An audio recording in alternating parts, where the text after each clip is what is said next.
Keegan Kline was set to go on trial on charges of child pornography later this spring, but has requested a change of plea hearing. Kline has been publicly linked to the Delphi murder case, and a canceled trial could alter the course of that investigation. Anya Kane and Kevin Greenlee are well versed in the Delphi case. They provide in-depth coverage on their podcast, The Murder Sheet.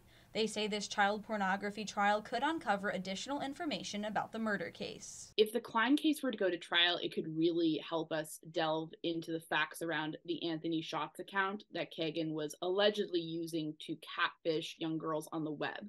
And that could tell us more facts about why investigators felt that could be connected with the Delphi case. Investigators say Liberty German did communicate with the Anthony Shots account. What we don't know at this point is, was there anything else? Did they find anything else that kind of continued to make them interested in Keegan Kline? Or alternatively, did they find something that maybe made them less interested in him? And so it could really illuminate a lot of those possibilities. Keegan Kline is not charged in the murder case. He was interviewed by police in August of 2020. The law enforcement officials in the room with him were essentially saying, we don't believe that you were the only person accessing the Anthony Shots account or some of these other accounts that he is tied to.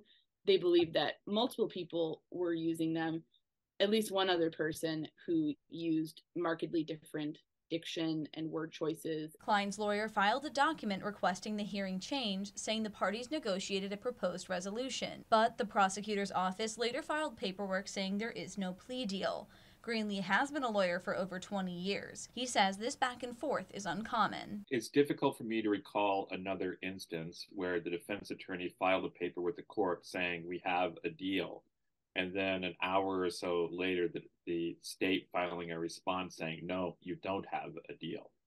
So unless something very dramatic happened during that very short time frame, it's difficult to understand what happened. The judge granted the change in hearing. The trial dates are still on the schedule until a resolution is reached. The plea hearing is scheduled for March 30th at 10 a.m. in place of the pretrial conference. I'm Danielle Zolkowski for Wish TV, wishtv.com, and like us on Facebook.